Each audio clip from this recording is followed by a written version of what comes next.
Tonight we won't wander through castle halls looking for kings by name. Instead, we'll follow the silence that settles after the last banquet laughter fades, through corridors where torchlight bends like it has secrets of its own. Behind one door, the air holds its breath. A crown rests on a chair back, a kingdom's weight balanced on polished wood, while a single candle smuggles light across velvet and stone. Here, the arguments between power and desire are carried out in whispers, the kind that survive better than laws. Courtiers move like ghosts. The priests rehearse their thunder for morning sermons. And somewhere a scribe dips his pen into ink meant for chronicles but tempted by gossip. So lower the lights. Let the night as patience press against your ribs as we step closer to the rulers who mistook confession for absolution and silence for safety. If quiet journeys like this keep you company, you might consider subscribing. And if you share the time and place you're listening from, perhaps the next campfire will be waiting for you there. And maybe when the fire crackles low and the wind drags the last spark into the dark, we will follow it through corridors where whispers outlive their owners, into banquet halls where gold reflected more sins than sunlight, past tapestries that heard too much and said nothing at all. Because behind every crown was a door left slightly open, a shadow that lingered too long, and a secret that refused to sleep. A single candle carried more secrets than a chest of letters.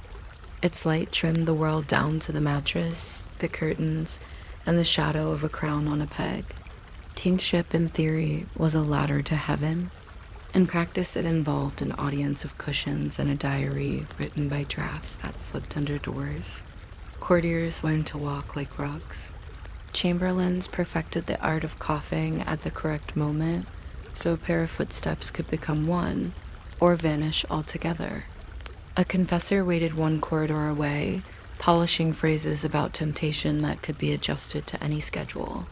Even the furniture cooperated. Tapestries put listening beats on the walls, witnesses woven and slightly mythical. Power and privacy argued every night like old acquaintances, and the bed usually won because a bed is patient and a kingdom is not. Names wandered in like rumors dressed as couriers. There was Henry, who adored Rosamund Bright as a story tucked in a garden maze. There was John, whose negotiations overflowed from the treasury to the private purse. There were others whose biographers adopted the careful vocabulary of discretion favorites, companions, ladies, who were either of the chamber or just near it often enough to qualify. Gifts moved the way rivers do. A manor here, a ring there, an annuity that looked like a promise cut into coins. Queens learned to read this weather the way farmers read wind, and to plant accordingly. Hidden staircases earned their rent. A folded note left under a plate traveled faster than a messenger on a wet road. Spies called themselves stewards and took their pay in silence. Scribes wrote in a steady hand, so that scandal would look orderly when the archive grew curious centuries later. Nothing in these rooms was explicit. Everything was obvious. Mistresses were not always beautiful, but they were always punctual. A king could pretend he was consulting a map when the point of his finger did not land on a country at all. The daylight version of the same appetite paraded through the great hall with napkins and trumpets. Banquets were technical projects. Roasted peacocks returned to their feathers like actors finding their costumes after intermission. Spices, cinnamon, cloves, pepper that cost the same as legal advice tilted the balance of a dish toward distant markets. Trenchers of bread served as plates and then as favors for the kitchen gods. Afterwards, they met gravy in a more intimate way. Minstrels tuned instruments with the dependable optimism of professionals who have seen everything and find it all singable. Jesters delivered remarks that counted as criticism only if the king happened to be listening. Between courses there were subtleties, which were not discreet at all. Sugar castles, marzipan stacks, a sailing ship that navigated a sea of applause. In a side room, a clerk with a good ear itemized the expenses and noted that 6 dozen eggs had been borrowed from the Priory a detail that will sit politely in a ledger until a graduate student loves it 400 years later. It sounds decadent. It was also logistics.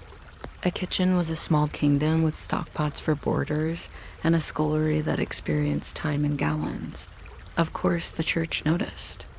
A sermon can cross a courtyard faster than a rumor when it has a bell attached. Priests described hell with local details because specificity aids the imagination. They warned the court that flesh feasts lead to spiritual indigestion, which is an image that lingers longer than intended. In cloisters, gossip wore a robe and called itself edification. Confessors made notes in their heads that later appeared, transformed, in chronicles that pretended to have no authors. Some clergy refused bribes with demonstrative vigor. Others refused bribes only after accepting them, which is a different kind of theater. Church courts scolded taverns for licensed merriment, and then quietly taxed the district where merriment preferred to live. A bishop might thunder about modesty in the morning and sign for casks of wine in the afternoon, discovering the sacraments of hospitality one measured cup at a time. Still, tenants offered order. A fast day was a calendar leash for appetites that misplaced their manners. A pilgrimage promised geography to people who mistook movement for progress. The soul and the stomach reached a truce that lasted until supper. Consequences arrived with calmer shoes than you might expect. Royal bastards, when acknowledged, were fitted into the scheme like oddly shaped bricks that still held up the wall. Charters named them with careful punctuation, our beloved son, born outside wedlock, and followed with phrases that translated into land and responsibility. Some were married sideways into alliances that needed a hinge. Some were positioned as loyal captains whose loyalty required this positioning. Some simply lived quietly in good houses and wrote letters in which the word duty appeared with reliable frequency. Legitimate heirs counted these siblings like weather, sometimes sunny, sometimes inconveniently windy. Courts loved order, but bloodlines enjoy improvisation. A king who failed to provide an heir created an argument. A king who provided too many spread the argument around so it would not get bored. Lawyers smiled and sharpened quills. Heralds drew careful trees with extra branches and hoped no one asked about roots. Queens watched all of this with the educational advantage of proximity. Eleanor, who could turn a room into a map, authored alliances from behind embroidered curtains, which is an excellent place to write policy because people assume you are only sewing. Other consorts learned different skills: how to endure, how to banish with a smile, how to make a gift look like a reprieve, how to turn pilgrimage into strategic absence. Rumors gave them entire arsenals they did not need to use. A cup of wine left untouched could mean poison only if everyone wanted a story. Sometimes the story was the only necessary ingredient. When patience expired, formalities appeared, annulments described as theology, separations written in ink of for the peace of the realm, children sent to castles with excellent tutors and long views. Revenge, when it came, favored paperwork over daggers. It replaced one name with another on a list, which is lethally polite. The curtains moved in a draft. No one admitted they had. Scribes turned life into literature with a steady, sleepy industry. A monk with an opinion became a chronicler. A chronicler with a patron became an authority. Matthew wrote as if moral lessons were a spice that improved any stew. Gerald wrote as if whales were a relative who required explanation and praise in equal parts. Margins grew animals that chewed on sentences. Capitals sprouted leaves. A scandal put on the costume of allegory and therefore counted as improvement. Copyists made mistakes that became truths because vellum is confident. A single adjective could tilt the rain. The line between eyewitness and excellent imagination wavered like candlelight, and no one minded as long as the story walked home before dawn. Libraries chained their books so tailies would not stray, but stories slipped off the page and hid in the rafters anyway, where dust remembers them to this day. You can blame bias if you like. The chroniclers blamed sin and considered their work preventive medicine. Centuries did what centuries do. They tidied. Ballads found rhymes for names that never asked to be sung. Plays rearranged motives into speeches that ended exactly on the right line. Novelists fell in love with villains because villains rehearse their lines in mirrors and are available on short notice. Jokes stayed the same. A king who frowned at Lent but smiled at spice became a cautionary tale in one city and a folk hero in another. Museums acquired the plates. Documentaries adopted the tone of a cousin who has read one more book than you and wants to be kind about it. Tour guides learned when to pause for laughter at the word mistress and when to lower their voices near the reliquary. The modern world reached back, pulled a thread, and found a sleeve. What remains are rooms that prefer hush recipes that refuse to be measured exactly the same way twice letters that smell of wax, and a pattern of footsteps that can still be heard if you stand still long enough and mistake your own breath for history.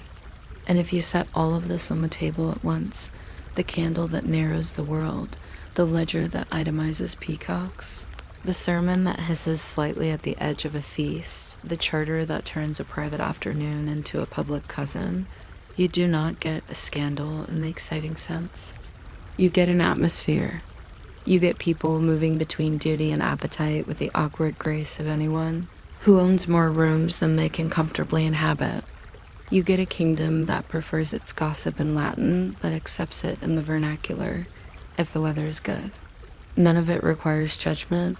All of it prefers sleep. If your eyes are heavy, you may let them be heavy.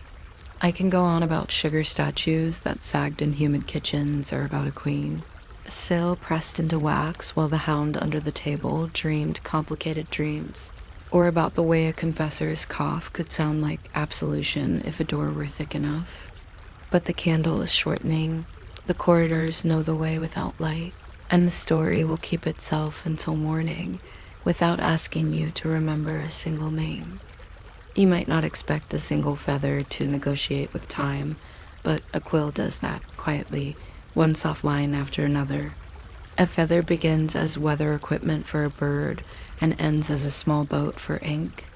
The change happens with heat, patience, and a knife that has good manners. Scribes like Deuce for steadiness, Swan for luxury, Crow for a smaller, brisker hand, and occasionally Turkey when thrift demanded an opinion. The best quills came from the left wing for right-handers because the natural curve met the page like a handshake that already knows you. Feathers plucked in winter were prized. Cold seasons build sturdy shafts the way cold bread builds a respectable crust. If you re still awake when I reach the part about hot sand and the polite art of scraping a feather until it forgets it was a feather you can subscribe with the same laziness used to tuck a bookmark half an inch past where you actually stopped, or you can let the suggestion drift off like down that has decided to be weather again. I will not know, and the quill will keep negotiating hours without applause. What matters is the calm inheritance in your hand, a hollow tube, light as a promise, ready to learn your alphabet by repetition. Before it writes, the feather learns discipline. Fresh quills are too soft and think they still belong to a bird, so the maker hardens them in warm sand. A pan sits on coals like an unhurried moon. Sifted sand heats until it whispers. The quill is pushed in and out until the horn becomes thoughtful rather than flimsy. Some workers rest the barrel against the wrist to feel readiness the way bakers test dough. Next comes the skiving, barb stripped back in a modest haircut, membrane scraped from the barrel until it shines like a slow river, quill point trimmed to a beak that intends to be useful. The penknife, this is where the word came from, opens a slit, shoulders the tip, and sets an angle that will later become handwriting's accent.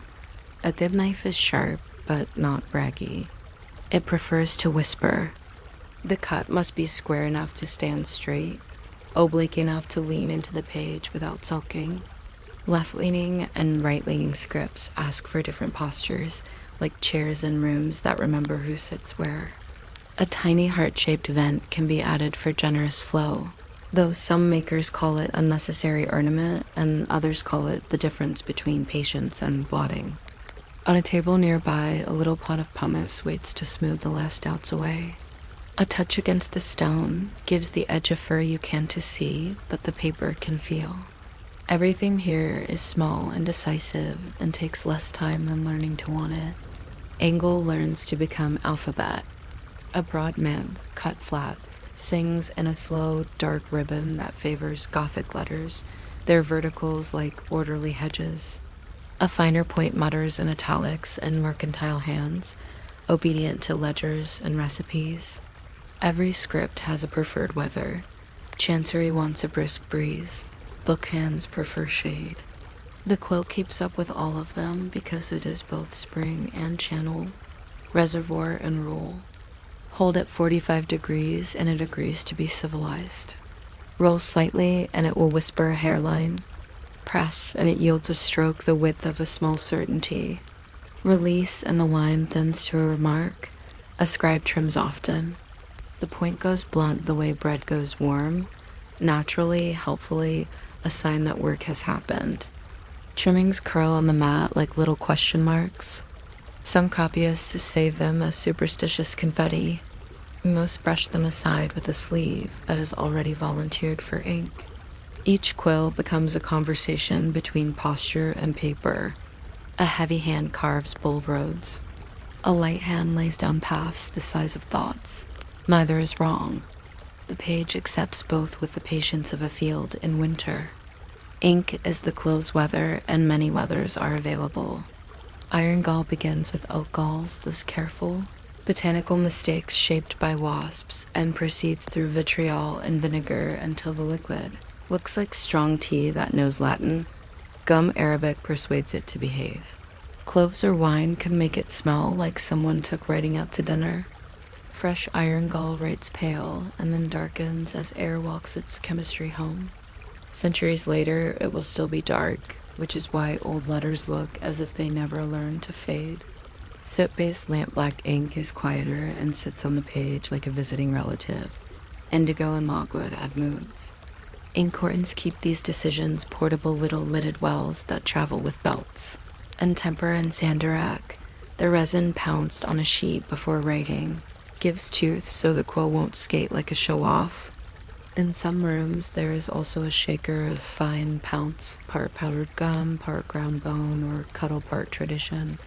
It goes down with a sigh, rises with a tap, and leaves just enough grip to make the day legible. The quill dips, wicks, and with one polite shake says it is ready. There is an etiquette to all this that even ink knows. Do not puddle on the first letter. Do not argue with the weather. Dry at a pace that respects the next page. The dusk arranges the rest of the quiet. A sloped board supports wrists that have elected to be careful. A straight edge rules faint lines with a plummet of leaves, so words march without learning to wander. The knife used to sharpen the quill, the same one used to scrape errors away, is both physician and historian. If a word misbehaves, it is lifted as a thin curl, and the page is smoothed with the warmth of a palm. Margins host little appointments. A quire knife for cutting thread, a pen rest, a blotting pad that is really clean scrap, a tiny sponge for persuasion. A scribe's posture is patient geometry, spine like a modest mast, shoulders remembering they are not anvils, eyes counting the distance between the lamp and an afternoon. In winter, a brazier offers short advice. In summer, a window keeps secrets. At the end of a gathering, there is a colophon. I have written as much as I could. May the reader forgive. The literary equivalent of hanging up one's coat. That sentence often contains weather and hunger, both excellent reasons to stop. The quill, however, has no opinions about supper. It sleeps with its point wrapped in a curl of parchment, like a small, politely dangerous instrument on holiday. Writing itself is the slowest sport. The quill scratches in a sound that is not quite a sound. It is a texture, a sandpaper whisper, familiar enough to make a room feel occupied even when no one speaks. Abbreviations shorten Latin the way rain shortens walks. Curious marks stand for syllables you already know because parchment is expensive and time, even when slow, is still a ration. Capitals are painted with a finer hand in red or blue, a second voice that announces itself without interruption. A rubricator works his own column of color. He and the scribe are colleagues who exchange pages and polite complaints about the quality of gum this season. Corrections happen without ceremony. A carrot sprouts like a plant. A note nests in the margin and pretends it has always lived there. When enough pages agree to be neighbors, they are pressed into a book with cords and wooden boards that behave like promises. If a letter surrenders to a blot, the scribe uses sand to convince it to be less dramatic. If a fly performs a low, literal editorial pass, it is flicked away with a dignity that says both of you have better things to do. Beyond the scriptorium, the quill conducts ordinary governments and unordinary romances. Charters unroll like careful banners, each letter measured so the law will trust itself later. Court clerks write minutes that smell faintly of wax and weather. Merchants keep daybooks whose margins learn prices the way hedgerows learn birds. A quill signs a treaty with a flourish that looks like a small river changing its mind. The same shape signs a grocer's receipt for 3 cheeses and a hope.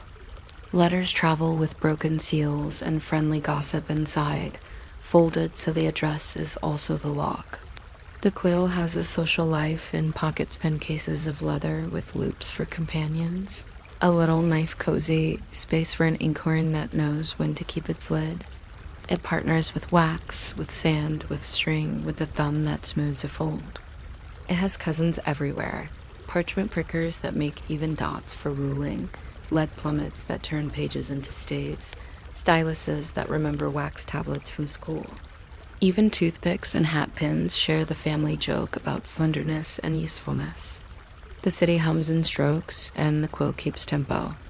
Steel nibs arrive as modern cousins harder, more identical, fond of factories, and the quill smilingly steps aside without quite leaving. Printers love metal, clerks love predictability. The 19th century likes things it can stack. Yet painting keeps feathers longer than ledgers do, and calligraphers keep them longer than both combined. There are tasks a quill prefers and refuses to surrender.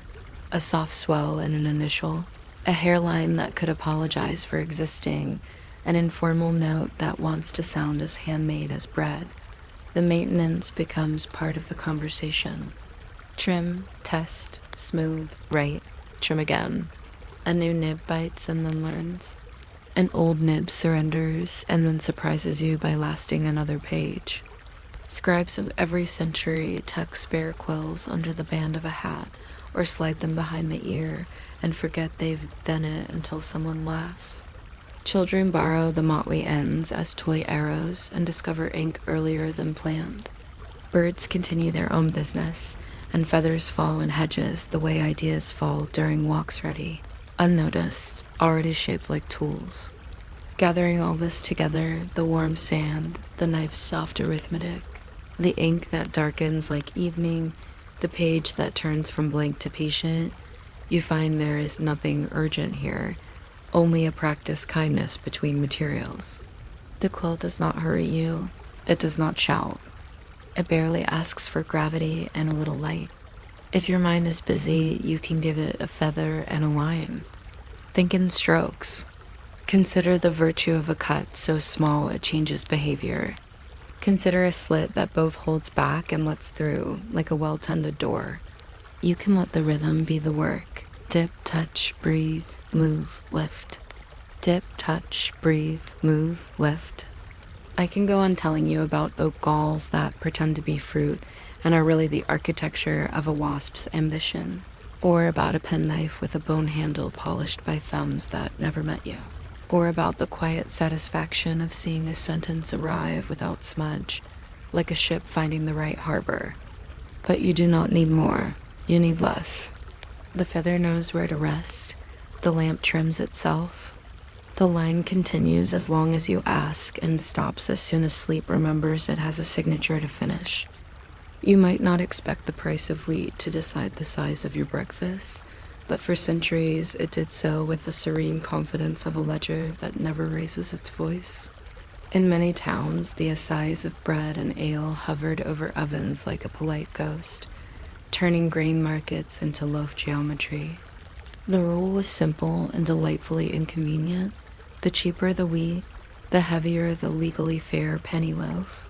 The dearer the wheat, the lighter the loaf, so that a coin bought value, not mass, which is a distinction your stomach may debate, but the law found restful. Loaves bore marks, little stamps or cuts, that told an inspector which baker had married price to weigh with a clear conscience, and which baker had eloped with the difference. Names for bread multiplied the way clouds do. Wasteful, Cocket, Simnel, Pandemain, Maslin with its honest mix of grains. The town scales swung like calm metronomes. When a quarter of wheat rose, the clerk adjusted his table, and the loaves quietly shrank, like the moon practicing a phase. If you are still awake when we arrive at the ale taster striding through Puddle's Inn, leather breeches to judge froth by how far it climbed his leg, you may subscribe in the sleepest possible manner, one eyelid at a time, or let the idea drift off like steam, escaping a kettle lid that doesn't quite fit. No one will take attendance. The assize did not argue, it measured, and measurement is just a lullaby with numbers. Behind those numbers lived bakery mornings that began at night.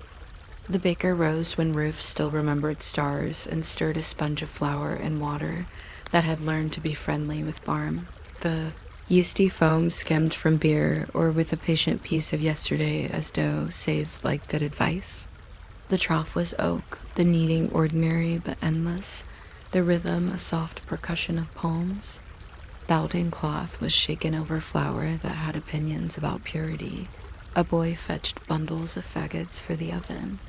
A peel leaned against the wall like a long-handled promise. Ovens were not fires, but rooms with memories. First they were heated hard and then raked clean, leaving masonry that radiated discipline. A hand near the mouth, a pinch of flour on the hearthstone, or a scrap of paper curling just so said now. Loaves proofed in willow baskets that left quiet spirals. The bakers scored them not for decoration but for expansion, little negotiations with steam. When the peel slid forward, the oven swallowed in rows that looked like a regiment at ease. In the garden, dawn began without fanfare. Dogs rehearsed a bark and lost interest. The town's sleep exhaled. Inside, a bell of crust would begin to sing, that gentle crackle the French call the bread song, a sound close to rain against a warm window. By daylight, the law arrived again as a weighing of intentions. The bread weigher, sometimes the mayor in a conscientious mood, sometimes a man with a hat that compensated for his lack of drama, visited with a balance, a notebook, and the expression of someone who has chosen to be useful. He did not count loaves so much as reassure them. A heavy one was a civic compliment. A light one, if often repeated, could invite the theatrical small punishments that towns displayed without malice. A dishonest baker might stand in the pillory with a loaf like adultera. Spectators were allowed to offer feedback that smelled of eggs. More often a fine was imposed, or flour was confiscated, or a lecture occurred in which the phrase for the common peace did most of the lifting. Ale had its own oversight. The ale cunner padded through taverns, sometimes in leather breeches, so froth could declare itself with measurable enthusiasm. If the beer was weak, a frown arrived. If good, a nod, and another nod strictly for confirmation. Markets filled with sounds that made arithmetic sleepy. Scales creaked, coins agreed with one another in a small metallic committee, and paper wrappers whispered around loaves that were baker's marks like signatures practiced in dough. Bread words are small museums. Wastel suggested whiteness of flour sifted through cloth until it forgot chaff. Cocket might arrive stamped with an official seal that glowed as smugly as wax. Simnel, dense and celebratory, smuggled fruit and spice into calendars that welcomed feast days like cousins who always bring something nice. Manchit played at refined tables and was so well behaved it practically curtsied. Poorer households relied on maslin barley and rye in decent partnership, or on bread that answered to the season, oats when fields needed to confess about weather, peas when the harvest wished it had tried harder. Households bought by the farthing and halfpenny, a currency of crumbs that added up to supper. Children learned fractions that tasted of crust. 2 farthings make a halfpenny, and 2 of those make a penny, and a penny today buys less bread than a penny yesterday because the wind had meetings with the wheat. On fast days, the same loaves visited the table wearing piety. On feasts, they arrived with butter, and the bells approved. In every kitchen, the knife knew everyone's preference. Heel for those who like crisp certainty, middle for those who favor cloud, a torn piece for the person who calls that just as good. The law might insist on weight. The mouth insisted on memory. Communal ovens made neighborhoods into recipes. Not every house kept its own dragon in the wall. Many towns had a shared oven whose heat belonged to the hour and whose door answered to a rotation as reliable as sunrise. Families brought their shaped dough in baskets and marked it with private hieroglyphs. 3 slashes for Marjorie, a cross for John who kept forgetting, a scallop for the pilgrim's house. The oven master read these marks the way a librarian reads spines without touching them. Payment could be a coin, a portion of dough, or simply a turn-fetching wood last week tallies lived behind the door like honest sticks. In winter, the oven also applauded stews in lidded pots pushed into cooler corners, a geology of heat where each dish found its latitude. On baking day, the street smelled like a vote of confidence. Gossip calibrated itself at the threshold cooler than the oven, warmer than outside, and learned to sound like sympathy. When the door finally opened, the air blew a story down the lane, and everyone became temporarily certain that they liked their town. Bread lets places pretend to be simpler than they are, which is perhaps the exact service places need most. Guilds kept standards as carefully as they kept feast days. A master baker knew the ordinances the way a sailor knows tides. How much salt could be forgiven, how wide a loaf could wander and still be called by its name, what hours a night watchmen would accept as the baker's defense for being awake. Apprentices learned with wrists and shoulders first, then with reading how to scribble a delivery list that could be understood in drizzle, how to set aside a baker's dozen because an extra roll buys insurance against a scale that dislikes you. The famous 13 is less superstition than mathematics, seasoned with diplomacy. Better to give one away than to stand in the pillory making new friends. Bakers kept odd knowledge. Where to find dry wood on a wet morning. Which miller's flour tasted of river. How to rescue dough that prefers wallflower to waltz. Their day ended when others began. A man wiping flour from his eyebrows at dawn looked like a cloud that had taken a vote and chosen to become a person again. If he carried a loaf home, the heel went to the youngest because families know how to appoint monarchs who weigh less than a loaf. Even disorder kept to its manners. Famine years taught the assize to be stern. The loaf shrank, prices rose, and the town tightened belts that were already on their last holes. Bakers mixed in beans, peas, chestnut flour, anything honest that would stretch. The law sometimes allowed bread of advantage, a polite term for compromise. Inspectors, who were not unkind, looked for stones in the meal and found only the occasional ambitious pebble, which resigned at once when confronted. There were stories of bread adulterated with chalk or worse, but most loaves wanted to be bread and achieved it with admirable consistency. When supplies dwindled into mere suggestions, ovens cooled and people turned to porridges that require only heat and patience. In relief, when carts of grain finally appeared, the first legal loaves tasted like a public holiday with knives. The assize returned to its comfortable arithmetic. Households breathed out. The baker reconsidered his schedule and decided not to change it. The ale cunner revisited his breeches and decided they were still scientifically relevant. Civilization is sometimes nothing more than agreeing on how heavy a penny should feel at breakfast. Centuries wandered on, as they do, and the rules bent into new shapes without quite breaking. Price replaced weight as king. Steam replaced masonry as workhorse. Wrapped loaves introduced the idea that bread prefers privacy. Yet old words hung around like relatives who tell better stories than anyone admits. The heel remained the heel. A baker's dozen continued to be 13, even in factories where scales are soulless and correct. Simnel came back every spring with fruit and memory. Cottage loaves survived on country tables as sculptures of habit. Sourdough rediscovered what Barm always knew. Thermometers tried to outvote hands and almost succeeded.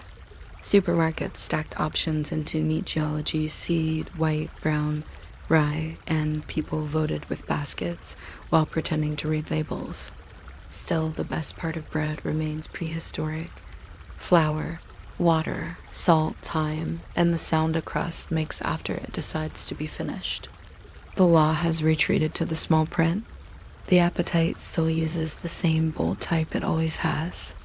A loaf on a board is an argument for civilization that refuses to raise its voice. If you gather all these quiet facts, the tables that make weight learn manners the oven, that keeps yesterday's stories at a comfortable temperature, the marks that let a town recognize itself in bread, you get an arrangement that puts people to bed almost as well as it feeds them. Nothing in this system demands applause. The assize is a spreadsheet written as a lullaby. The baker is a metronome that smells of toast. The market is an hourglass that forgot to hurry. Tonight you can borrow its tempo. Measure what needs measuring, then let the rest rise on its own good sense. If you drift while I am explaining why a penny loaf weighed more in years when the wind remembered how to be generous, that is exactly right. I can keep rambling about pillories that collected weather reports, about scales whose rust became part of the town's mineral rights, about a peel that slid into an oven the way a moon slips behind a cloud. But the crust is cooling, the street is quiet, and the law has already finished counting. Let the less noise be the tiny crackle of a loaf deciding it has done enough for the day, which is all any of us can ask from an evening. You might not expect a corridor to have a memory, but in medieval palaces the corridors remembered more than the courtiers did, and they did it softly, in drafts and echoes. A king was supposed to be a ladder between earth and heaven. His knights, however, were ladders between chambers, with steps that creaked in languages understood by stewards and by tapestries with woven animals pretending not to listen. Candles narrowed the world to a bed and a footstool. Chaplains shortened sins into categories. Chamberlains learned the considerate cough that turns two sets of footsteps into one. Lust and power did not arrive with trumpets. They arrived with slippers. Household roles list bed linen by the ell, rushes by the cart, wax by the pound, and somewhere between those tidy counts, a private hour quietly takes its receipt. If you are still awake when we drift to the part about a sugar swan that refused to balance on a marchpane lake, feel free to subscribe with the same sleepy intent used to pull a blanket one notch higher or not. I will never know, and the corridor will keep its courtesy. In the privacy of a royal room, even furniture had political opinions. A chest could hold letters that were careful to say nothing plainly. A canopy could stage a peace conference between vows and appetites. A cushion remembered knees and did not gossip. The face of kingship looked toward altars and councils. The profile looked toward doors with discreet latches. Names take their turn like coins counted on a table. Henry with Rosamond bright as a story one tells while walking in a garden maze. John who negotiated with treasuries and with rumor in equal measures. A sequence of Edwards and Henrys attended by ladies who were called companions, favorites, or simply fortunate to be near the royal timetable. The record prefers ellipses. Charters and letters hint more than they say, for our special grace, for causes us moving phrases that close the shutters while letting in plenty of air. Gifts travel in the neat handwriting of clerks, a manor in the valley whose stream minds its business. A ring that will later appear in an inventory next to jugs and hunting gear. An annuity that turns affection into arithmetic. Queens read these barometers with the patience of sailors. A new grant to a certain lady's cousin is weather. A chapel endowed near a favored bower is climate. Courtiers collect this drizzle and turn it into umbrellas. The wise throw shade. The foolish stand in it and try to look taller. Somewhere a steward writes, 2 flagons of wine carried to the inner chamber against the chill. A line that says everything and nothing. Daylight did not remove appetite, it laid a table for it. Banquets put engineering in the service of digestion. Roasted peacocks returned to their own feathers like actors finding their costumes. And spices performed the polite magic of distance pepper that had navigated more harbors than any noble. Cinnamon that remembered monasteries where it had never been. Trenchers of bread made a second gentle economy. First plate, then alms. Minstrels counted verses. Jesters counted which faces were allowed to laugh. Kitchen accounts, which look like naps until you read them, tell of almonds in impractical quantities. Raisins that must have felt very international. Saffron that glowed as if the dish were trying to be sunrise. The great hall provided cover for private commerce. A favored lady might receive a small parcel of cloth of murrey color or a palfrey of easy gait, items that sound like compliments you can write. Monks, summoned to sing grace, kept their eyes lowered and their ears usefully open. One writes later, in decorous Latin, that the king loved not unwisely but at length, which is an elegant way to count evenings. Even the cupbearer knew when to arrive late by half a minute, so as to become architecture rather than witness.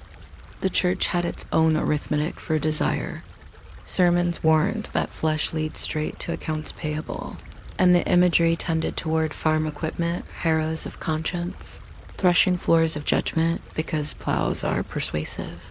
Confessors who understood both sin and schedules learned to compress narratives into absolution you could finish before a council meeting. Scandals traveled under the hood of spiritual concern. In cloisters, under cover of comforting the penitent, certain brothers assembled dossiers that later became chronicles, where sin is a spice that keeps history from tasting like boiled cabbage. Hypocrisy occasionally wore a ring.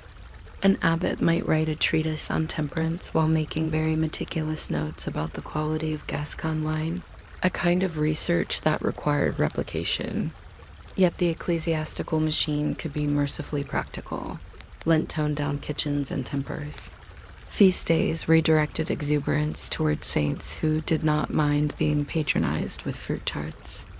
And when royal conduct genuinely frightened the realm, when neglect threatened taxation, when jealousy sharpened into policy, the bishops moved from metaphor to memo, a language that kings hear even in noisy rooms. Consequences arrived without drum roll. Illegitimate children, when acknowledged, were filed in charters with commas that perform most of the legal work. The phrase, "our dear son," born outside wedlock, sits between grants of pasture and the right to collect tolls at a bridge, an arrangement that teaches both affection and infrastructure. Some of these sons gained good castles and better tutors. Some married into families that needed the comfort of proximity. Some sailed, quite literally, to distant coasts to become faithful captains whose loyalty was baked into their stipend. The legitimate heirs, those official calendars of the future, learned to make room in their mathematics for half-brothers who rode well and wrote letters with flattery that looked like friendship. Succession does not love improvisation, but it tolerates it when the music is good. Lawyers sharpen quills the way fencers sharpen swords. A judge could make a family tree into a clipped hedge. A clever advocate could encourage new branches to appear at the most surprising angles. None of this looked exciting in the moment, just candles, parchments, wrists tiring at a dignified speed, but the kingdom turned on these quiet hinges. Queens did not recite their motives.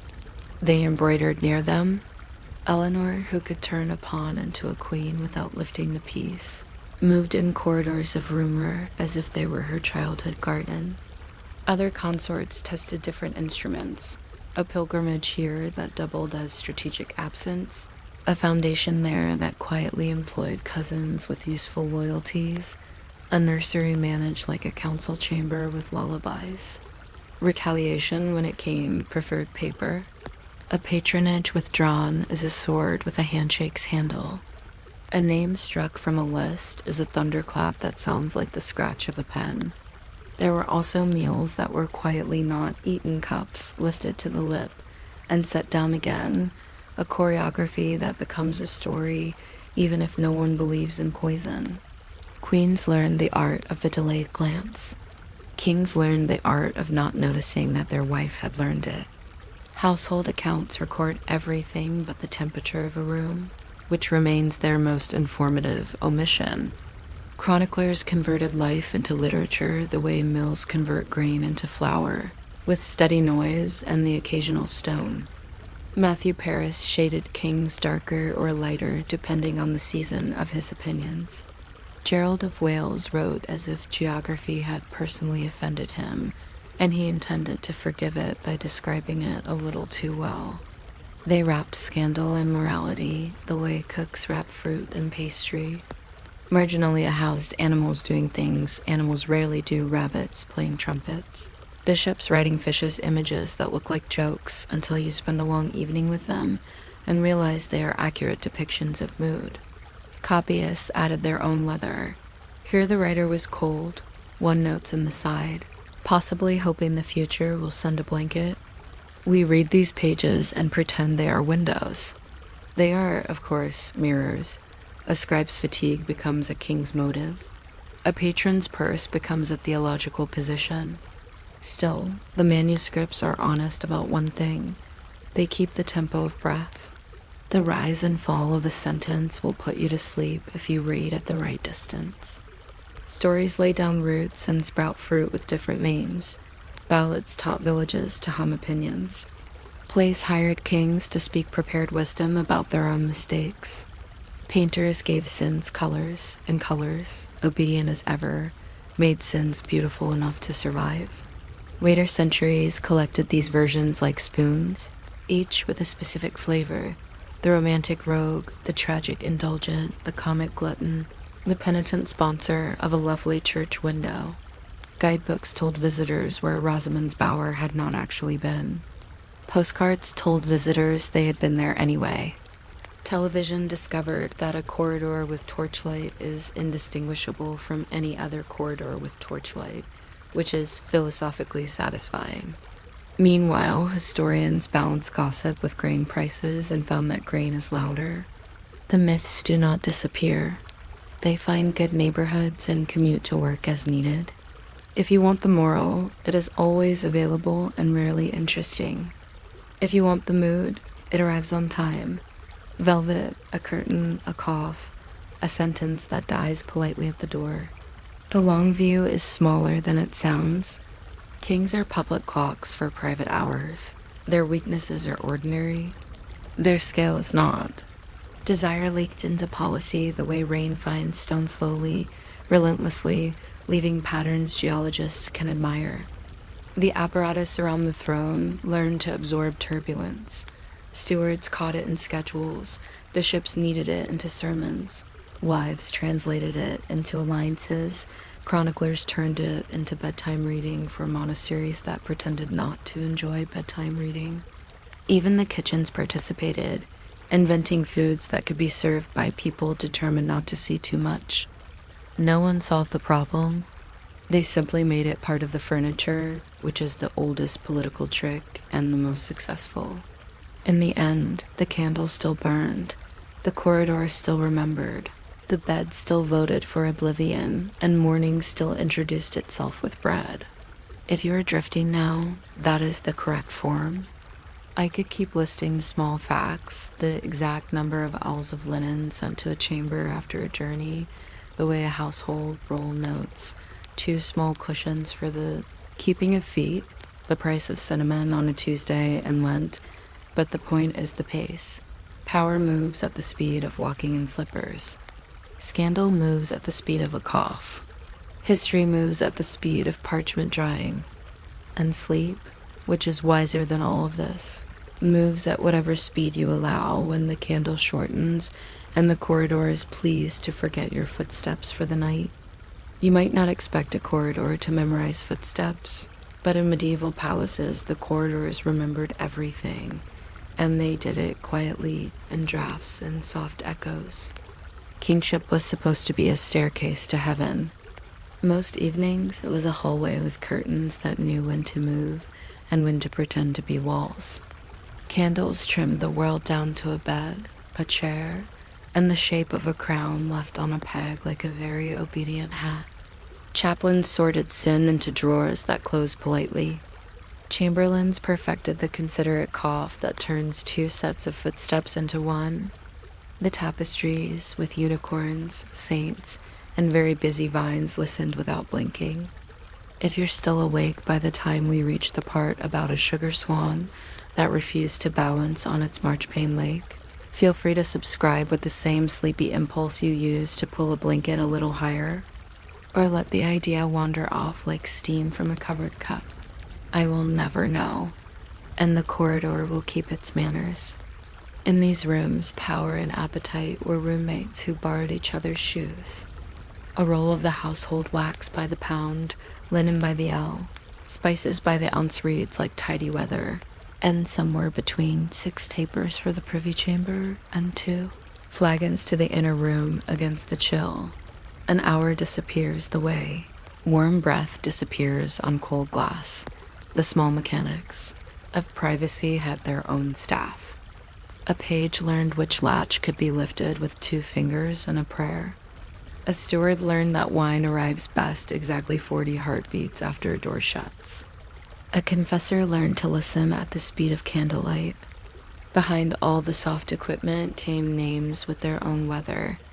A king might be officially devout in the morning and privately enthusiastic at dusk, which is not a contradiction so much as a schedule. Henry walked gardens that were also rumors and pretended the roses grew themselves. John mislaid his temper and found consolation as if the treasury were a cupboard that refilled emotions as needed. Later Edwards collected favorites, a word that behaves like a veil you can see through. Clerks wrote down none of this and all of it at once, for our especial grace meant the visible gift. For causes us moving meant a feeling standing just outside the sentence. Queens read these lines like sailors read wind. A grant to a cousin was a breeze. A new chapel near a lady's lodging was a climate report. The bed, patient as furniture, held politics until morning, folded it away with the sheets.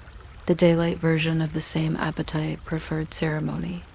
Banquets were engineering disguised as joy.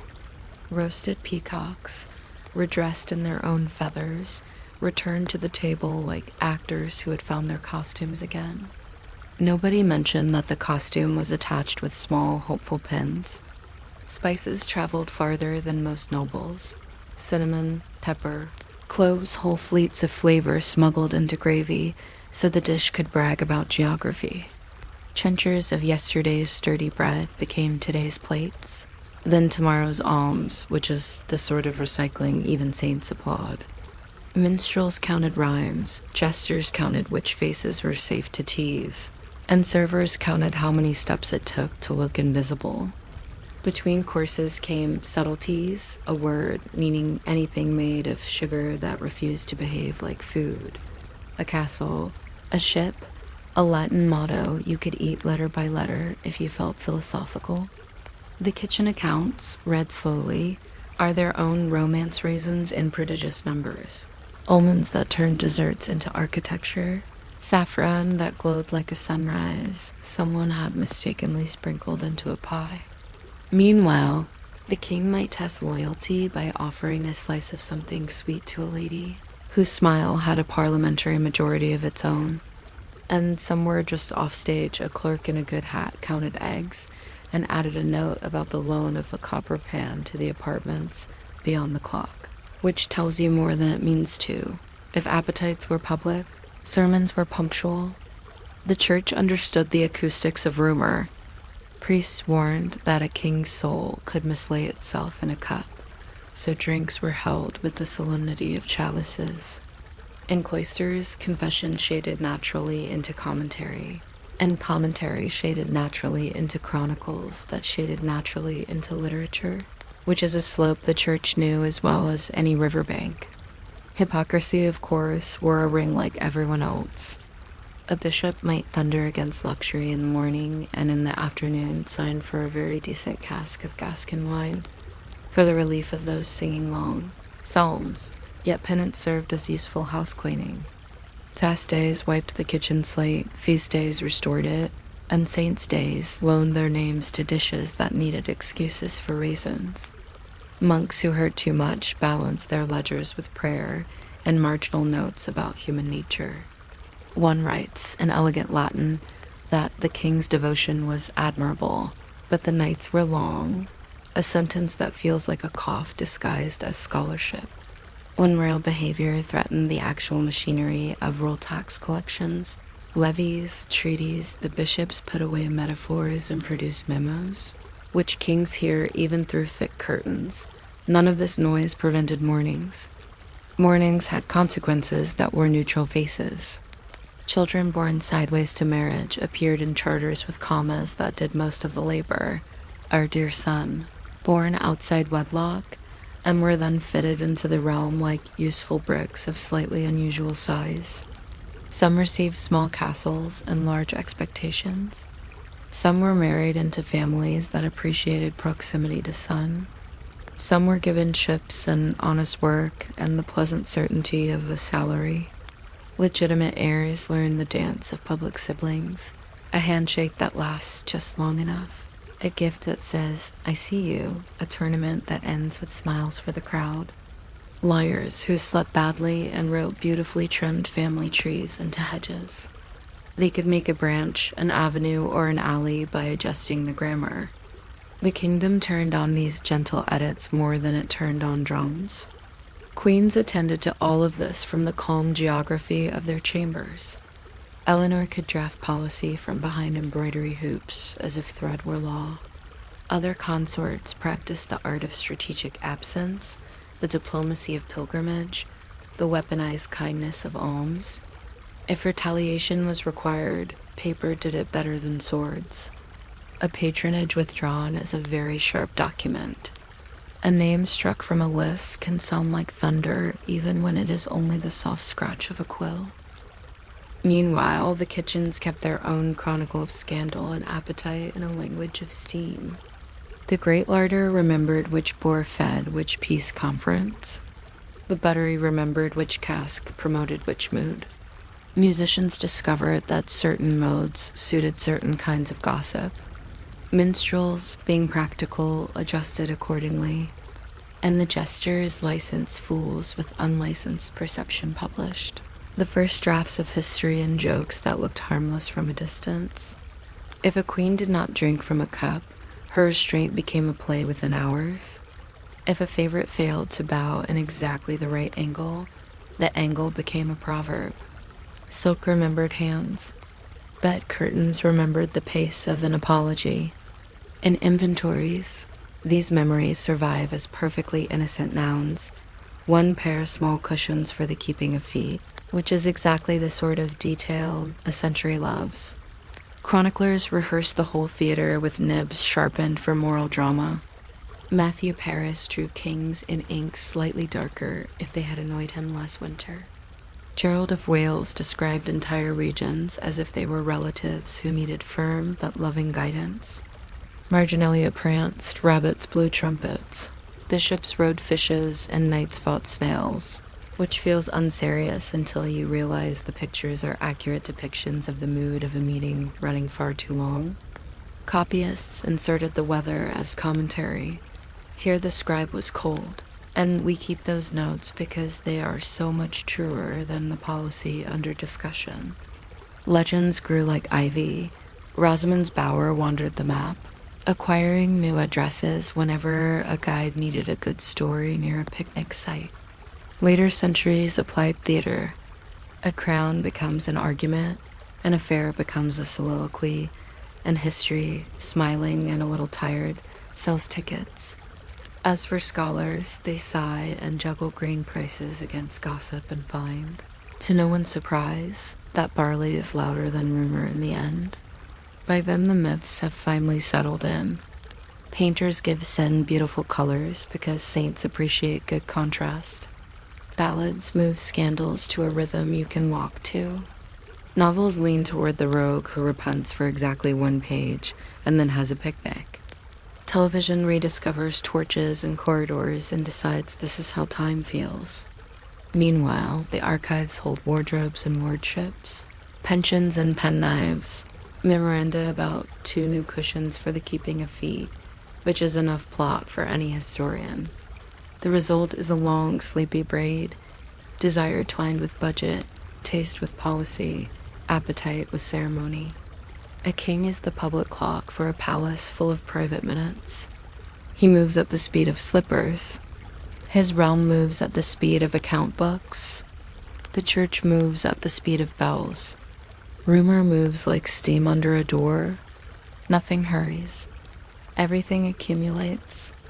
If you collect these small details, the corridor that knows your footfall, the sugar ship that needs one more discreet pin, the sermon that breaks into practical advice halfway through, the charter that turns a sideways son into a captain with a stipend, you find there is no grand scandal at all. Just a climate. The climate is velvet, pewter, candle grease, the weight of a seal, the long patience of parchment drying. Tonight you can borrow it. Let your thoughts walk those same quiet halls. Give each one a clerk who writes it down in a neutral hand and files it under for causes us moving. Picture a bed that has already forgiven the day. Imagine the kitchen's soft thunder decrescendo into the secret held by every oven when the door is closed. Heat will do its work without witnesses. If you drift, as I mentioned, the ale steward measuring froth by how far it climbs his leather breeches, that is correct behavior.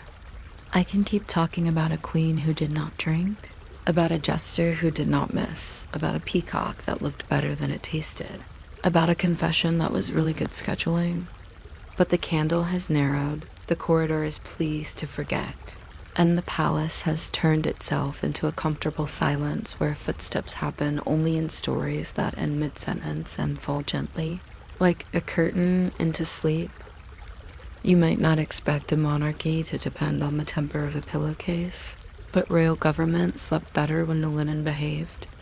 The great wardrobe, half closet, half traveling warehouse kept the crown's soft infrastructure in motion, sheets that knew how to be quiet, towels that remembered ceremonies, shirts that turned kings into presentable mammals by breakfast. Clerks with gentle handwriting counted everything in a tone that suggested lullabies. There were lists for the little bed and the great bed, for winter and for journeys, for guests who might be dukes or might be weather. A single line could hold a small universe. 2 pair sheets of Holland, 1 bolster, 3 pillow bears marked with red thread, 6 towels of damask for the Uri. The words moved like water napery for table linen, laver for washing, the Uri for the art of clean water itself, and the pages smelled faintly of wax and the patient dust of storerooms. If you're still awake by the time we drift to starch imported in barrels that had already lived a life as wine, you may subscribe with the same lazy motion used to pull a sheet an inch higher, or simply let the thought wander off like steam. I will never know, and the great wardrobe will file the evening under linen issued, sleep expected. The miracle is not that kings had fine cloth. The miracle is how calmly an empire of quiet fibers kept pace with a moving court. Linen began as weather managed by flax. Fields grew the blue flowers. Women and men rippled the stalks in ponds until the fibers loosened. Heckles combed the bundle into obedience. Spinners teased thread from the cloud with a twist so regular it became a music of fingers. Weavers turned the tune into cloth on looms that sounded like polite thunder. Good Holland could be thin enough to confess light. Coarser bolt ran honest and strong for mattress undersheets that pretended to be invisible. Finished pieces carried stitched marks, small red initials that let a laundress know whose pillow preferred which side of the bed. Chests in the wardrobe stacked the folded sheets like very square clouds. Herbal companions guarded them from moths, lavender, wormwood, sweet woodruff, rosemary if someone's aunt swore by it. Sandalwood shaved itself over glove leather. Orris root pretended to be violet and quite nearly succeeded. The language of scent hovered around fabric like a courteous rumor. If a king traveled, labels on coffers called out identities with crisp modesty: linen for the privy chamber, linen for the Uri, linen for the chapel's credence, which is a table that also believes in itself. Pack horses and carts move this softness across England at the speed of hooves and weather, each chest a traveling argument for bedtime. Cleanliness was chemistry performed with buckets. Washing began with bucking, a large wooden tub that held linen like a congregation and asked it to consider lye. Wood ash sifted into hot water made the lye. A laundress poured the alkali over the heap with a manner that suggested both priest and cook, then let gravity argue with grease overnight. In the morning came beating beetles in hand, those flat wooden paddles that turned stains into memory, and plenty of river. Soap, when available, lived between tallow and miracle. Sometimes Fuller's earth shouldered the work like a patient cousin. Rinsing deserved poetry and got repetition. Bluing corrected the yellow with a blue bag dipped briefly, a magician's gesture performed without applause. In summer the grass became a bleaching green, pinned with rows of linen that trembled under wind like a set of well-read flags. In winter, drying lines set their own arithmetic, and laundresses nursed hands that belonged to water for too many hours. Smoothing came last. A slick stone glass or polished marble glided over stubborn wrinkles with the authority of a librarian. Later, starch learned to make ruffs loyal and cuffs precise, but even early sheets liked a little discipline. Every motion had a sound: the slosh, the slap, the hiss of cloth meeting warm iron, the soft clack of pegs. A palace learned these noises as part of its breathing. Beds were stage sets for patience. Feather beds, carefully shaken, became persuaders of joints. Straw mattresses under them reminded you that a bed is also a field in very polite disguise. Bolsters behaved like tame hills. Sheets folded in hospital corners before there were hospitals to give the corners their name. Bedstaves stout sticks for tucking served as wands that gave order to the night. Curtains, thick as opinions, kept drafts from practicing politics across the chamber. In winter, a warming pan walked the mattress like a slow comet, its brass lid containing coals and the kind of optimism that ends just before the sheet begins to scorch. Etiquette called for clean linen on high days and after journeys. Households with tender consciences changed more often and congratulated themselves quietly. The bed of a state, a ceremonial couch that watched from the dais like a throne on sabbatical, had its own set of coverings and rarely met an actual sleeper.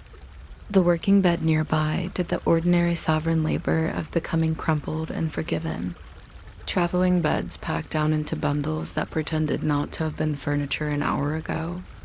They unfolded in hunting lodges and guest houses under roofs that knew very different drafts, and the same linen contrived to smell like home. Titles listened while linens worked. The yeoman of the wardrobe guarded the chests like a careful dragon.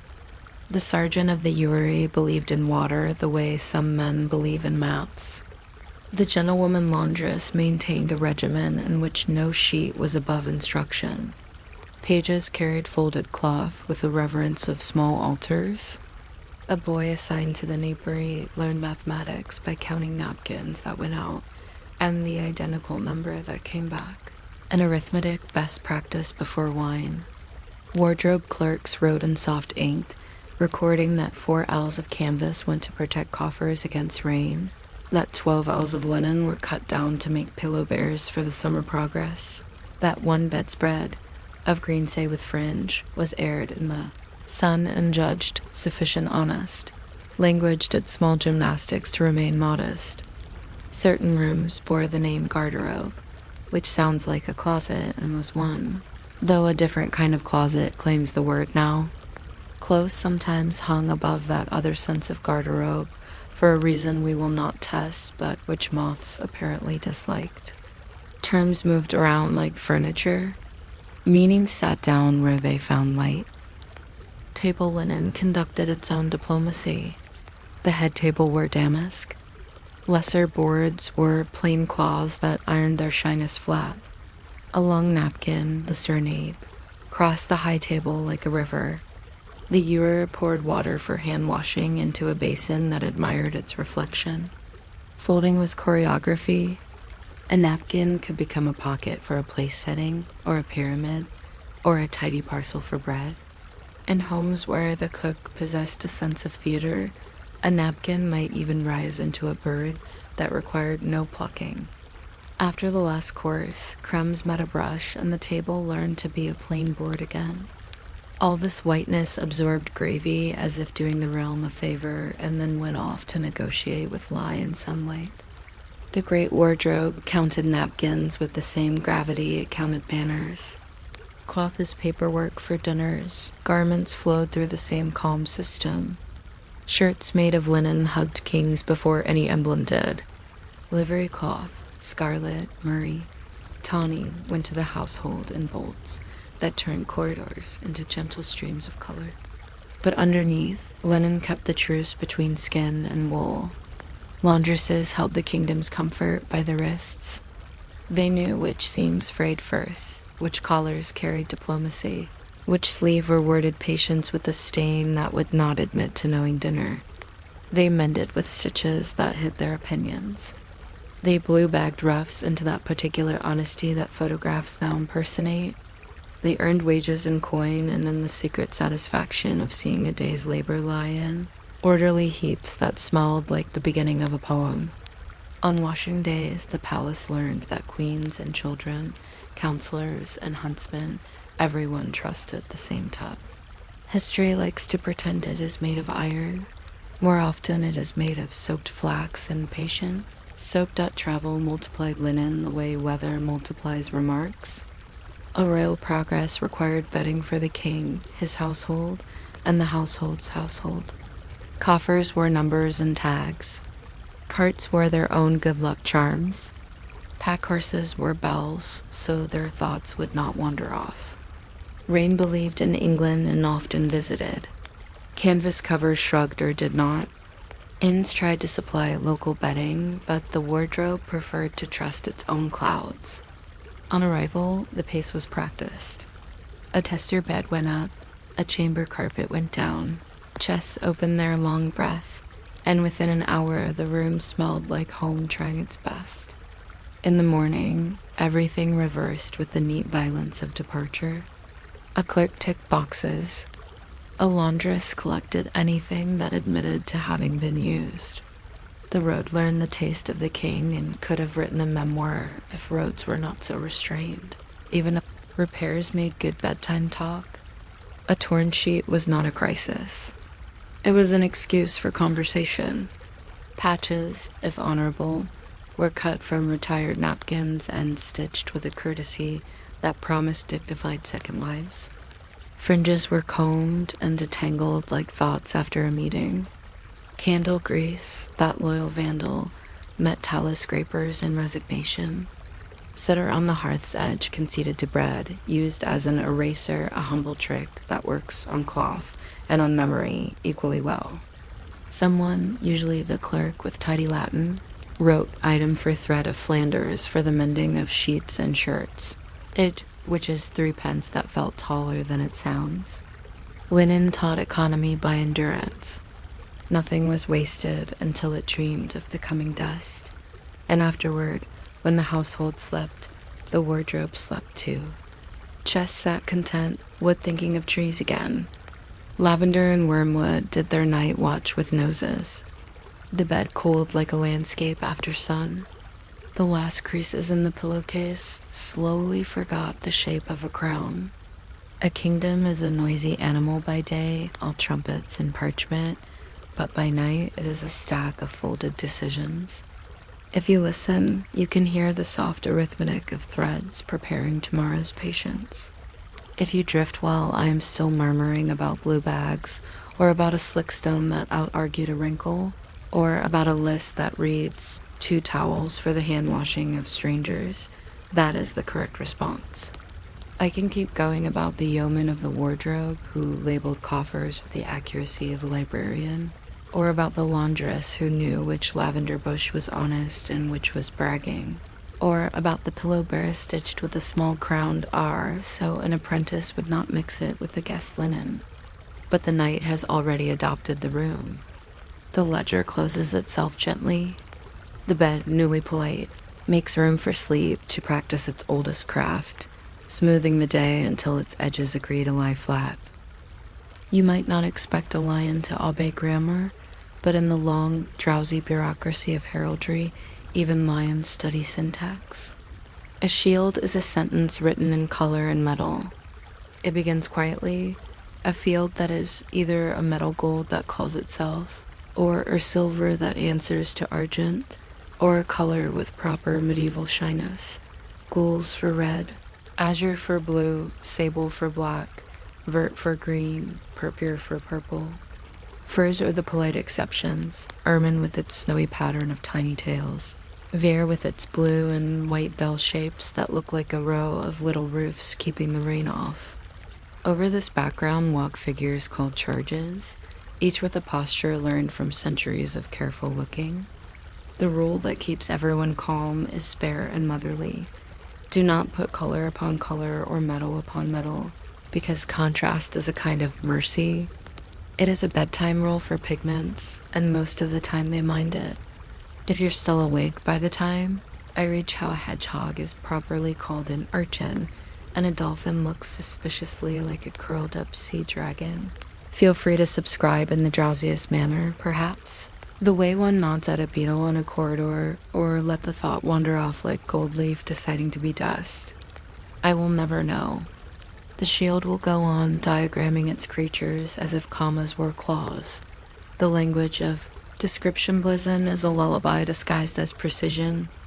It moves from background to foreground, left to right from the bearer's point of view, which is inconvenient for spectators but soothing for scribes.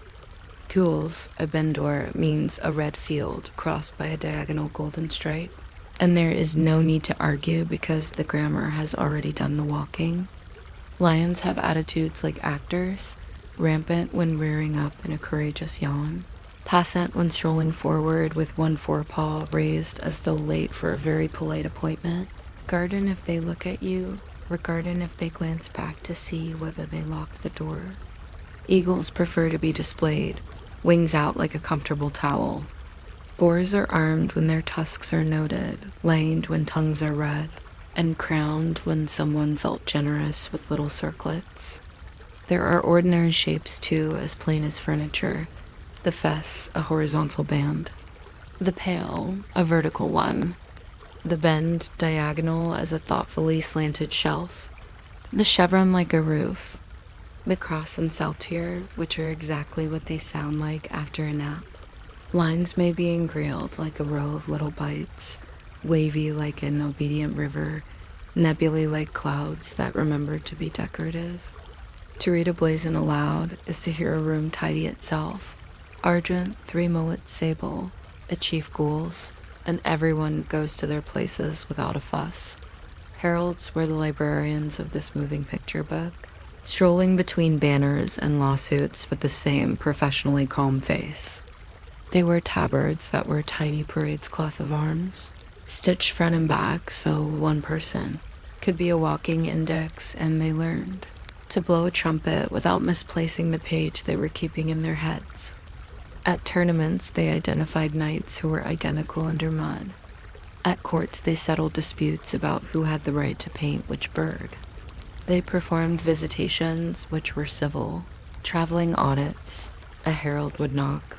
drink something sympathetic, admire a fireplace, and then ask to see the family arms, patiently correcting any embroidery that ambition had added. The College of Arms in London became a drowsy hive of such memory, a place where drawers slid open to reveal rolls and painted shields, a paper menagerie with excellent table manners. A herald might spend an afternoon explaining to a complacent cousin that, no, you cannot simply add a dragon because you feel one in your heart. The dragon must introduce itself by charter, marriage, or monarch. Most left satisfied.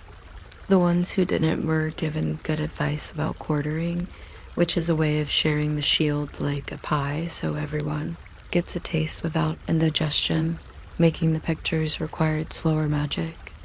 A shield began as wood and glue and linen, then a gesso ground that turned rough into patient. Banner canvas stretched like a very polite horizon. Pigments arrived with their own autobiographies, azurite, ground sky. Vermilion, quick and opinionated. Verdigris, a green that preferred to argue with humidity. Red lead, bright and short-lived. Woad, modest and workmanlike. Ultramarine if someone had spoken kindly to the treasurer. Gold leaf weighted like weather, beaten so thin an afternoon could blow it away. Begilder breathed out of the side of the mouth and laid the squares onto bull reddish clay that acts like courtesy, then burnished with an agate until a room applauded. Varnish sealed in the tempera and the optimism.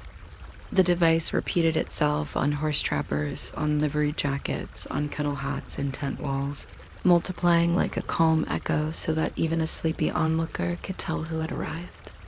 Standards streamed from poles, long and tapering, bands of color and badges. Banners were square and belonged to the person rather than the household. Pennons were smaller and enjoyed a gallop. Gonfalons hung like indoor weather. Even lengths were social. A great lord's standard might be so many yards, a lesser man's respectably fewer, because hierarchy is easier to bear when measured in fabric. The beats and objects on shields behaved with an etiquette that makes bedtime sense. Hedgehogs, as mentioned, became urchins and rolled into themselves as if punctuation had learned to wear spines. Martlets, little birds drawn without feet, signified a junior son still searching for permanent landing, which is the kind of metaphor a mother would approve. Popinjays were parrots done up in proper green, often collared and very sure of their own vowels. Dolphins curved like commas and smiled the way cartographers' seas like to smile. Bees in some places announced industry. Bees in others announced a very specific emperor. A wise herald in England chose to let bees simply buzz. There were cinquefoils that looked like primroses, annulets that were rings, billets that were tiny rectangles resembling letters, pheasants that were gold coins drawn as circles, fountains that were not fountains at all, but roundels very wavy, argent and azure silver and blue ripples you could sip with your eyes. Even monsters learned their posture. Wyverns with 2 legs and too much enthusiasm, griffins with stern front halves and lion back halves that made committee decisions with admirable speed. Asterisk. When families met in marriage, their symbols learned to share by marshalling. 2 coats could be impaled, left and right like courteous neighbors at table, or quartered into 4, and then, because mortals enjoy systems, into many more, until a shield resembled a quilt someone loved too much to stop adding to. Within those squares, small signs kept peace among sons. Cadency marks in England traditionally gave the eldest a label like a little comb of 3 points, the second a crescent, the third a star that prefers to call itself a mullet, the fourth a legless bird called a martlet, then an annulet, a fleur-de-lis, a rose, a cross-mulin, and a double caterfoil for those families with great persistence. In Scotland, the eldest put a label as well and added a border if he felt decisive. In France, a ben sinister was never the insult foreigners said it was, merely a record of a birth that happened on a day without paperwork. Armiger's people entitled to bear arms argued gently about all this and then wrote long, sleepy letters to heralds, who replied with footnotes and sketches and the very best penmanship. It was not loud law, but it worked. Heraldry also clothed sound. Trumpets announced rank with tunes that knew where to stand. A procession arranged itself by tincture as much as by title. Liveries turned corridors into streams of color where households became rivers that knew their own names. A royal progress moved like painted weather, badges repeating along sleeves and horse caparisons, so the eye could rest without asking questions. Even lawsuits dressed appropriately. Seals hung from charters like small, heavy moons, kings on thrones, horsemen galloping forever, city emblems holding walls no one could climb because parchment is a better fortification than stone. Mottos added quiet wit under the shield-short sentences, attempting to be both ancestral and useful. They often succeeded by being patient. A few were in French because French had been the language of expensive decisions. Others were Latin because Latin lets a sentence wear a toga and take a nap simultaneously. Some were in English, rewarding their owners with the brisk approval of neighbors who understood them at once. The habit slipped into ordinary streets and forgot they had once been royal. Inns hung signs with lions and boars, so travelers who could not read could still aim for supper. City arms climbed onto bridges and gatehouses, and then onto manhole covers and refuse trucks. Stalwart proof that dignity enjoys errands. Universities adopted arms that look well on libraries and better on scarves. Schools inherited shields with metaphorical animals that kept good order in playgrounds. Football clubs borrowed supporters, those creatures that stand politely on either side of the shield, and taught them to wave from scarves. A factory town might place hammers on a field vert and pretend steel prefers spring, and everyone would nod along because the picture had already done the persuading.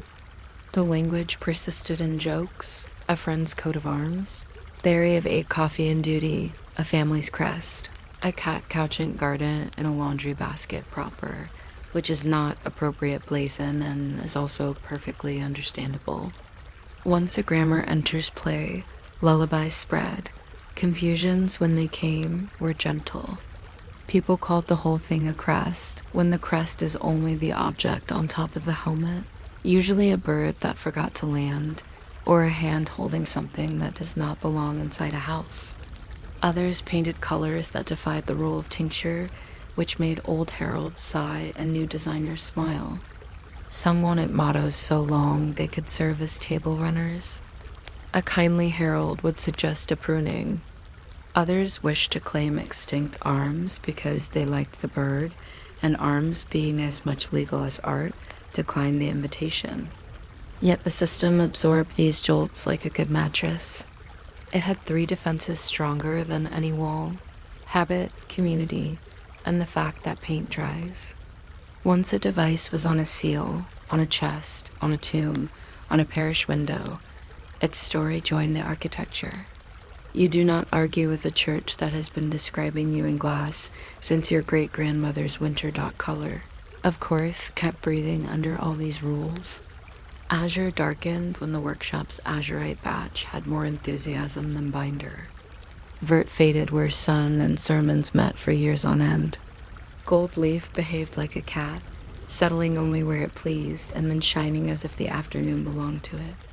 A painter learned to coax metals into agreeing with land ground, to let sable be truly black without swallowing the room, to encourage purpure to sit between red and blue with the diplomacy of a nursery governess.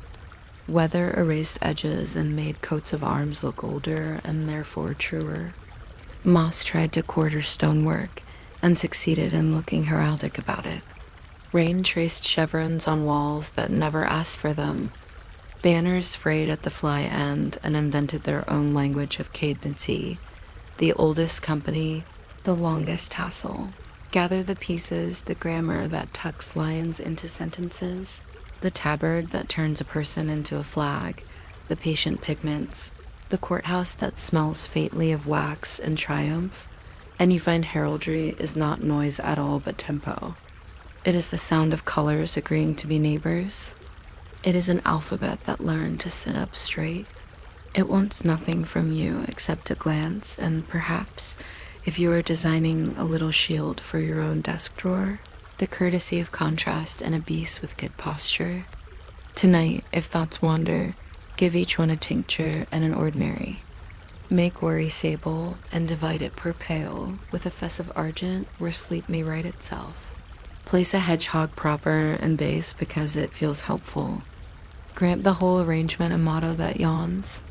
I can keep murmuring about labels of 3 points for eldest sons, or about fountains that are circles of ripples, or about a dolphin that is actually a curled comma with teeth, or about a herald who once corrected a duke with the kindness of a folded napkin. But the banner has lifted, the trumpets have decided that silence is a more royal fanfare, and the lion rampant, always so sure of himself, has climbed down from the grammar and gone to lie quietly, couchant, regardant, on the edge of the page until morning. You might not expect a bird to come with paperwork, but along the Thames, the mute swan has a file thick enough to make a clerk sigh with pleasure. Once a year, in a week that behaves like a polite pageant, small wooden skiffs slide out in procession, flags tucked to their sterns. Men and women in red or blue jackets standing with boat hooks like punctuation. The river keeps its face calm. Reeds participate as background actors. A command that sounds half like a yawn, all up, moves across the water, and the skiffs eddy inward to shape a U around a family of swans, as if writing a letter very slowly. The oars rest. Hands reach. A cygnet, gray as a half-remembered dream, is scooped aboard, weighed, measured, checked for injuries, fitted with a ring so tiny you would think it a rumor. Notes go into a ledger that has mastered drizzle. The parent birds hiss an opinion that never becomes litigation. If you are still awake by the time I explain the difference between a cob and a pen, and why a crew carries soft cotton bags for temporary swan hospitality, feel free to subscribe with the same drowsy impulse used to tuck the corner of a sheet under your chin or let the idea glide away, like a feather that has decided to think about other things. I will never know. The river forgets nothing and tattles to no one. This ceremony has an old, practical mind under its pretty hat. In the Middle Ages, swans were royal birds by habit and statute. Unmarked swans on open water belonged to the crown, unless the crown had bestowed the right to a subject or a guild. Gifts turned into rules. 2 London companies, the vintners and the dyers, earned privileges that still float, tidy and untroubled, on the river's surface. Once, ownership traveled by marks cut into the beaks, small notches that acted like signatures. Modern gentleness has retired that method in favor of rings and records, but the old language lingers in registers that look like pattern books for a very specific sort of puzzle. The swan marker to the king still exists, part ranger, part historian, part patient host to the public curiosity that lines bridges in July. Apprentices once learned swan law the way other apprentices learn bolts of cloth, by touch, by watching, by hearing older hands murmur the right words to the water. Somewhere in a drawer there remains a book of swan marks, each diagram as simple as a child's drawing and as serious as an oath. Upping, the verb, belongs to the river in the way curfew belongs to bells. Crews move stretch by stretch, lock by lock, in a rhythm that has forgotten how not to be a tradition. The oars skim. A flag flickers. A note is taken that the brood near the second willow has 3, or perhaps 4, cygnets and a parrot whose temper is best described as confident.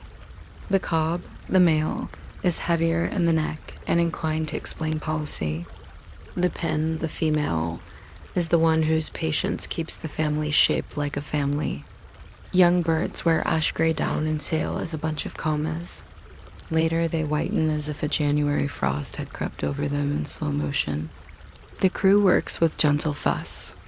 A loop of tape reads their weight as a number that will join last year's and next year's, making history no one needs urgently, but everyone enjoys having. Tiny parasites are discouraged. Fishing lines, if discovered, are removed with the scissors' moral clarity. Photographs happen even when no one asks them to. Notes say too strong, one smaller, a sentence that looks like a poem when the book is left open on a thwart to dry dot the tools a river biography. Skiffs are tempered by scratches that remember gravel and polite collisions with lock gates. Their oars work like metronomes that prefer water to air. Boat hooks serve as gentle fingers 12 feet long. Cotton sacks, blue, usually, because blue forgives river stains, are for brief, breathable calm while the ring is fitted. There is a scale and a wooden piece and a measuring board kept smoother than some dining tables. There is a pencil tied to the ledger by string that has been replaced so often it deserves its own memoir. There are gloves with the dignity of gardening, because a swan's wing knows leverage in its bones and can remind a thumb about respect. A portable first aid kit includes ointment and the sort of optimism that follows one down a river. Above all, there's patience, the kind that speaks to a bird without words and means it. The cygnet, swaddled, contemplates the life choices that led to this soft, brief confusion and then declines to hold a grudge. Guild colors supply the pageantry. The vintner's people wear their reds. The dyers prefer a sober, river-worthy blue. The royal jackets lean bright, as if taking sunlight personally. It is a procession without ambition.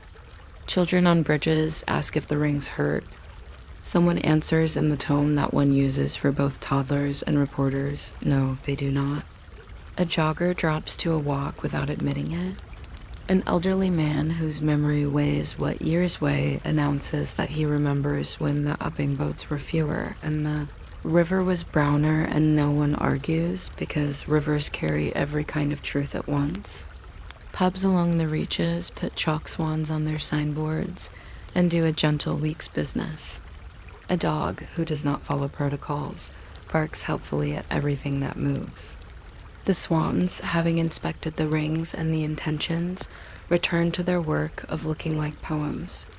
The crew rows on, which is not dramatic, but is exactly the right speed for a morning dot.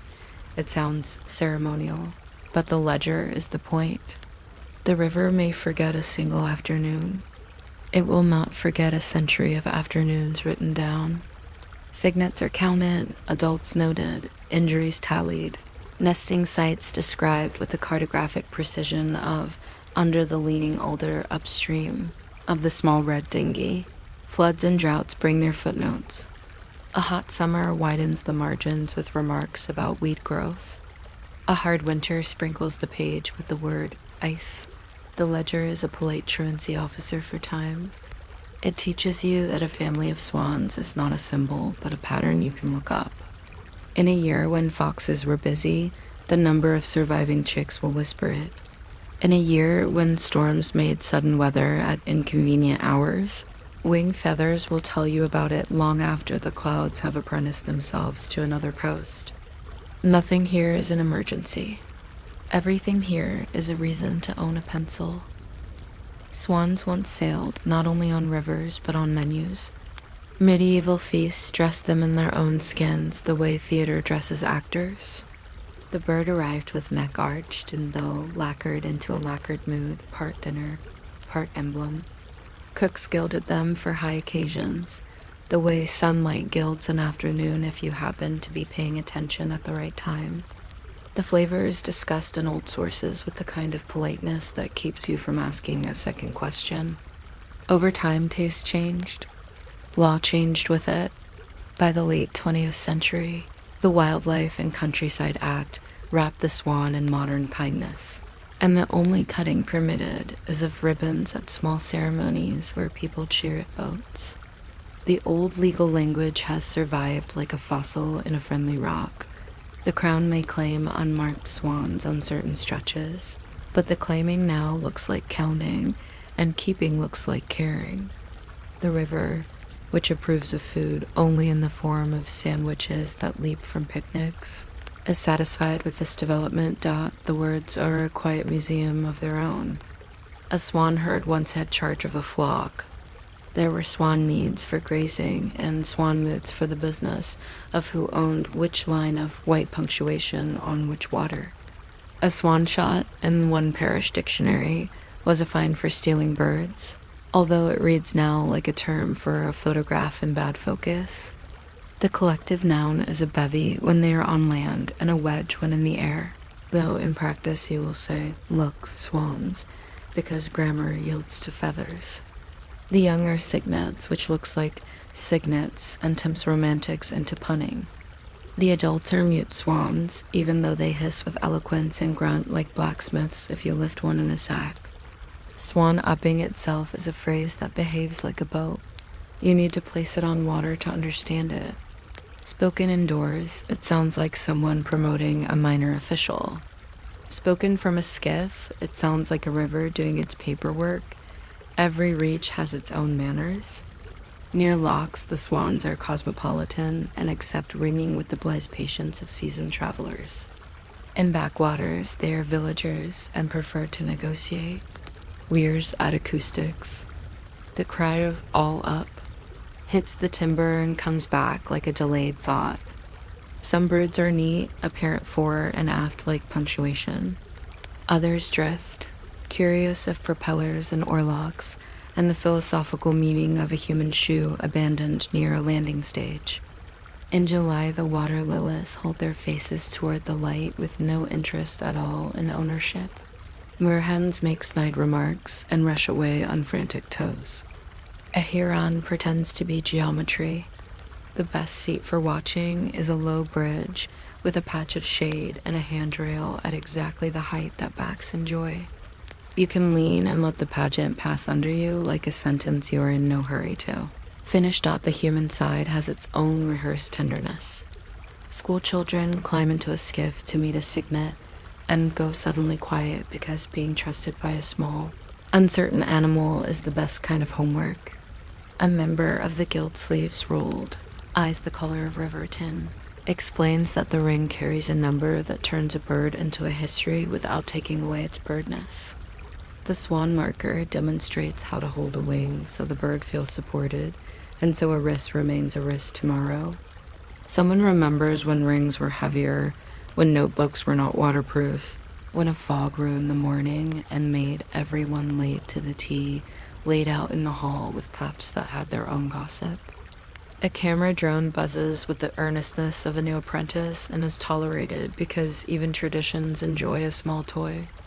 In the evening, village greens fill with the smell of chips and a debate about whether the dyer's blue is a better blue this year than the vintner's red is a red.